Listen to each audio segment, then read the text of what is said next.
Talking live with Miss Tracy Green, a financial entrepreneur, and we're going to tell you where she works and all she does with Tracy.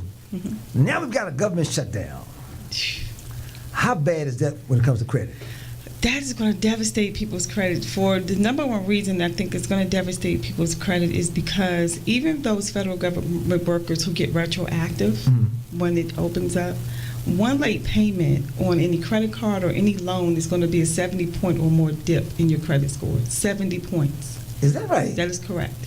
For any credit card. So you could be paying your credit cards on time all of your life. You make one 30-day late payment, that is going to be a 70-point or more dip in your credit score. That is correct. That's new to me. That I didn't know. A lot of people don't know. That's what I'm saying. We weren't educated in the area of credit and finances. So how can you manipulate your score to work in your favor if you don't know how you're calculated? I mean, I hear so many people say, Ms. Green, my credit isn't that bad because I don't owe that much money. I just have a few late payments. And I'm thinking, God, there's no such thing as a few late. I'm calculating, a 70-point dip per late payment when they say that. I'm like, we have to get that off your credit. We have to get that off. Now you can it'll dip by missing a late payment. But how long would it take to get it back up? Typically, that would be on your credit report for 7 years. Our company can show you how to leverage your rights that most people don't realize that they have to get that off. Is that right? Mm-hmm.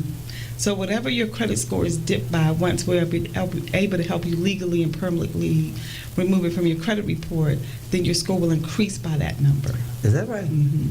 Talking live with Miss Tracy Green, and what other downfalls do we have from the shutdown when it comes to credit?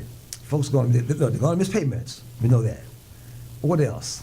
Well, that's going to be it. It's going to be collections, judgments, foreclosures, repossessions, you name it. Because if they can't pay their bills, then they can't. Their obligations won't be met, which is going to affect their payment history, which is going to affect everything. Wow. Now, will companies give them a little leeway on these? I've been asking my federal government worker friends, just kind of calling around, seeing what's going on, and they said that the banks are expecting their mortgage payments on time. They said the most they can do is waive the late payment. Is that right? Mm-hmm. So I would call your creditors and see what they can do. I would definitely call them. That would be the first thing I would recommend someone to do if they are a federal government worker or a contractor, like their company is contracted with the federal government, to call all of your credit cards and any loans, personal loans, because that's what's being reported to the credit bureaus on a monthly basis, not utilities or cable or anything like that. So it's being reported every month? Every month, your credit cards and any loan, whether it's home loan, car loan, student loan, personal loan, any loan is being reported monthly. And any credit card.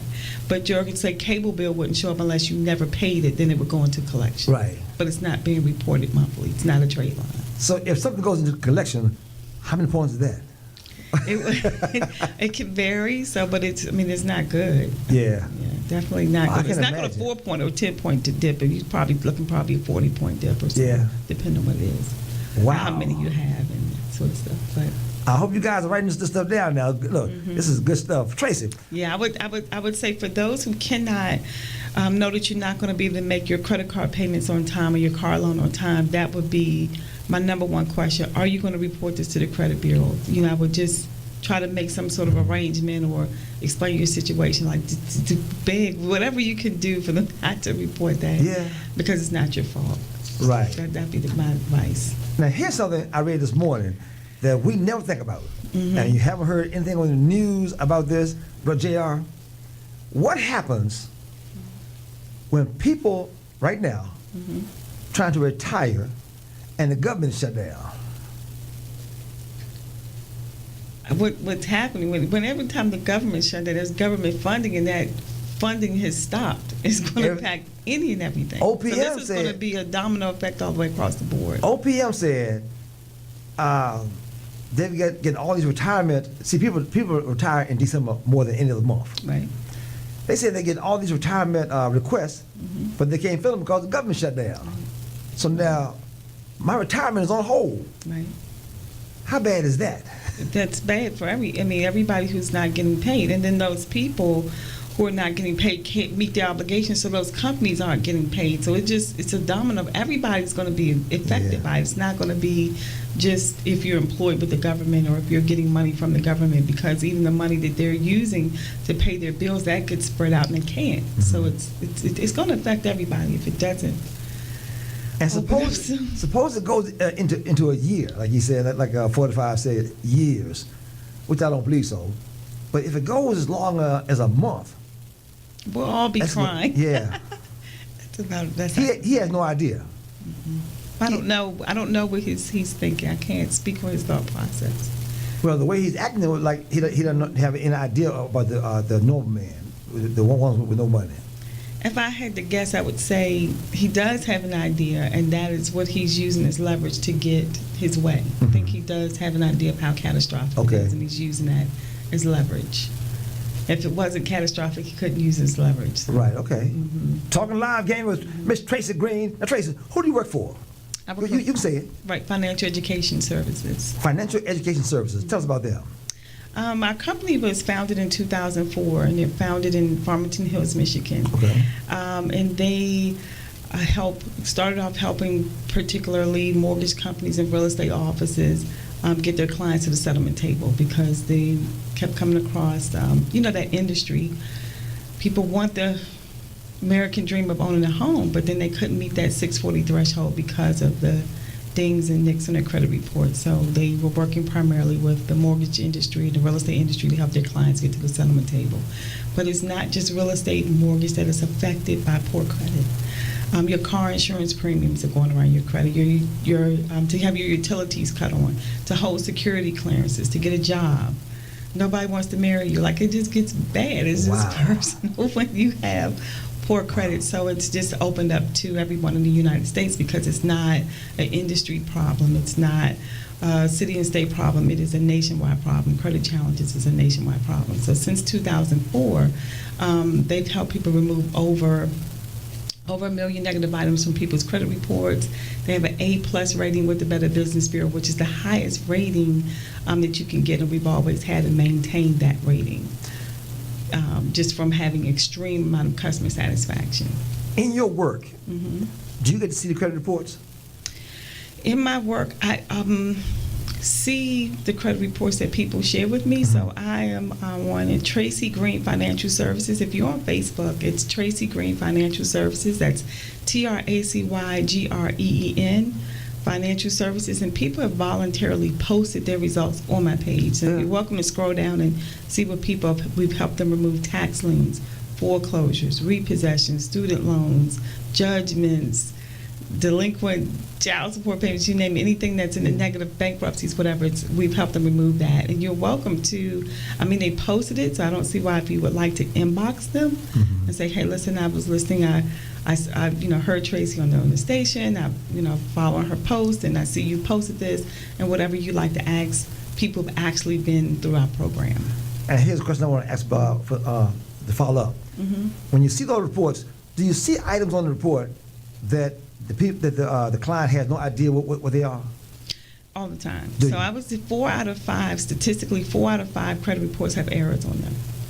And that's because the credit bureaus are private companies, no different than a Walmart or a McDonald's, about as federal as FedEx. So people hear the word bureau and think that they're government agencies, which they find intimidating, but they're not. They're just private companies. And these private companies... Private companies owned by one person. They're not owned by one person. They're just private, right? Right. You're right. Exactly. Okay. They're not all owned by one person. Right. Yeah. Like, there's no one person that owns Equifax, right. Tracy, Exactly. Spirit, but yeah. Each company owned by a person. Correct. A money-making person. That's correct. And what their business is selling data. So they make their money from selling the consumer's profile. So when you apply for a car loan or a home loan or to get a job, they're selling your file. Back up and say it again. The credit bureaus are in business of selling data. That's what they do. They sell your data. So when you apply for a car loan or a home loan or to get a job, they're selling your file. If you see any of your information on Credit Karma, it's because your information has been sold to them. If you're getting junk mail in the mail, which I do, for offers and stuff, it's because your information has been sold to big industry companies. And they're clearing $4 billion a year just from selling the consumer's data. Wow. That's what they do.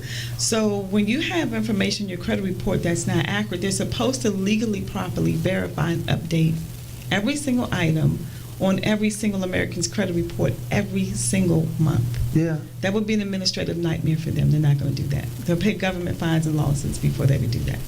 And so you very well may have items that, like my name is Tracy Green is very common. They'll put any Tracy Green stuff in my credit report. They're not going to verify that or update that or make sure it's accurate, because that's not what they're making their money from. They're making their money from selling my social and what's attached to it, not verifying it. And how do we know if things are on our report that's not for us? How do we know? Okay, so if you want to keep an eye on your credit report, you want to have a credit monitoring system. Inside of our program, it comes with the credit monitoring system, but you want to be on top of your credit monitoring it constantly, because statistically there will be errors on your credit report. Mm. You may have things that were yours that are paid off, things that were never yours. You could be a victim of identity theft. Or it could just be errors, like you just having a common name. Wow. Talking live with Miss Tracy Green. Tracy, thanks for all that information. We'll take a break, and we'll come back with more with Miss Tracy Green from what company? Financial Education Services. Give them that number. They can call you can reach me at 202-550-4572. That's 202-550-4572. And if you're on Facebook, you can feel free to follow me at Tracy Green Financial Services. That's TracyGreen Financial Services. That's Tracy Green Financial Services. I'm very responsive. You can send me a message. If you have any questions, of course, you can always call me at 202-550-4572. 202-550-4572 for Miss Tracy Green, and more with her next on the Winston Chaney Morning Show.